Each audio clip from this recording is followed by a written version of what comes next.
Donc, en sélectionnant l'objet, pour répondre à ta question, en sélectionnant l'objet, je peux double-cliquer sur la flèche noire et décocher transformation d'objet. Oui, et aller changer éventuellement. Voilà, je repositionne. Position horizontale, verticale. Je repositionne.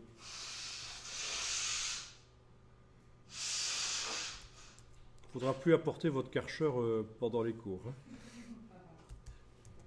Vous nettoyez vos voitures chez vous. Je rigole. Bon. Ok. Donc ça répond à la question. Apparemment, pas de problème. Sauf que quand même, oui, ça marche, ça va marcher.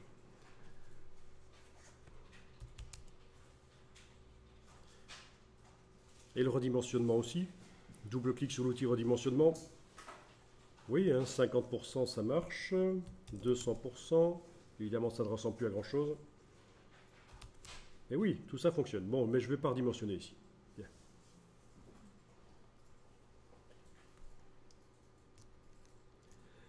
Ok, je vais enregistrer le document déjà. Et puis, je vais tenter de maintenant complexifier un peu ce motif.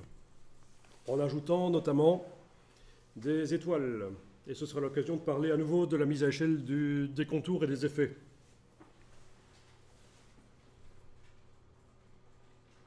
Donc je double-clique sur le motif dans la palette nuancier. Je double-clique sur le motif. Les options de motif apparaissent. Je ne vois plus maintenant mon triangle. Il est plus là, hein, puisque je suis en mode isolation. Il n'est même plus dans la palette des calques. Ce que je vois, c'est le motif qui se répète. Et alors je peux aller créer des objets là-dedans. Je pourrais aussi les transférer par copier-coller. Ils pourraient venir d'ailleurs. Notamment, je vais aller créer une étoile ici. Alors, étoile, voilà. Les étoiles, elles peuvent avoir autant de branches qu'on veut. Alors, je vais créer une étoile comme ça, voilà, bien. Lui donner une couleur de fond.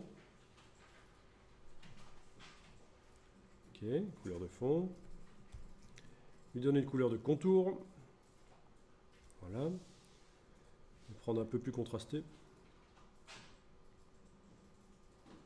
Bien. L'épaisseur de l'étoile par la palette contour.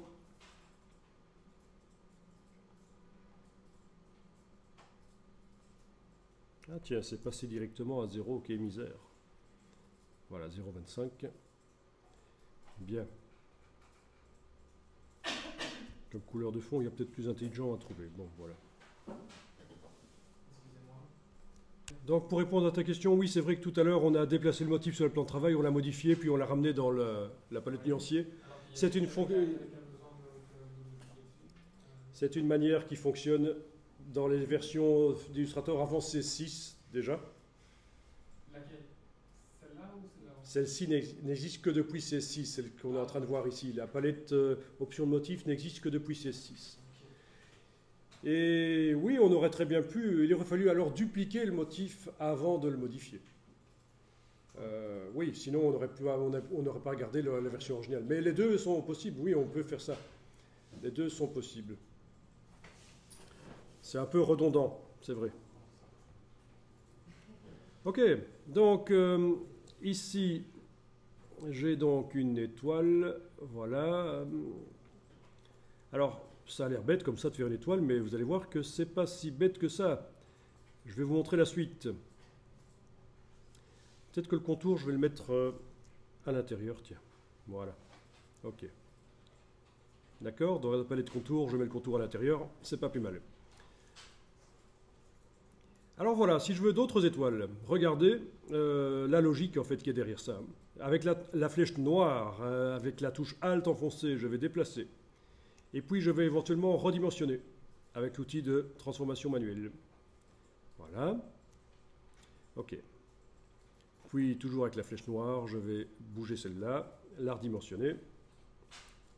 Outil de transformation manuelle. Touche Alt et éventuellement s'il faut aussi. Voilà. Et donc j'obtiens ça. Différentes étoiles avec différents contours et différentes dimensions. Mais c'est peut-être pas ce que je veux. Ce que je veux, c'était peut-être différentes étoiles, mais que le contour reste le même Et voilà pourquoi vous allez pouvoir aller décocher la mise à échelle des contours et des effets de temps en temps. Parce que pour avoir une cohérence graphique, j'ai peut-être simplement envie que mes étoiles que je fais, les variantes, là, en enfonçant la touche Alt et en déplaçant, et puis en les redimensionnant, moi j'ai peut-être envie qu'elles gardent la même épaisseur de contour. Comme ça, il n'y a que la dimension qui change, mais pas l'épaisseur de contour. Donc dans les préférences générales, je vais décocher mise à échelle des contours et des effets. OK. Je fais une transformation manuelle. Donc j'ai été décoché mise à échelle des contours et des effets.